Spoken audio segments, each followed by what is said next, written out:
আমার সন্তানের চাইতে আমি বিশ্ব নবীকে বেশি ভালো না বাসবা। আপনি আপনার সন্তানকে ভালোবাসেন না? ভালোবাসেন।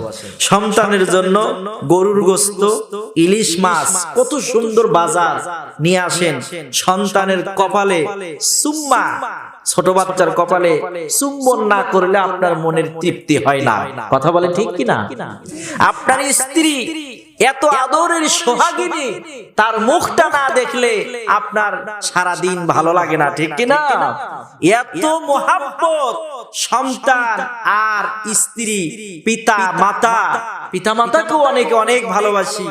আল্লাহ রাসূল বললেন, সন্তান এবং পিতা মাতার চাইতে যদি আমি নবীকে মোহাব্বত তোমার দিলের ভেতরে, অন্তরের ভেতরে বেশি রাখতে না পারো, তাহলে বোঝা যাবে তোমার ঈমান নিয়ে সমস্যা আছে।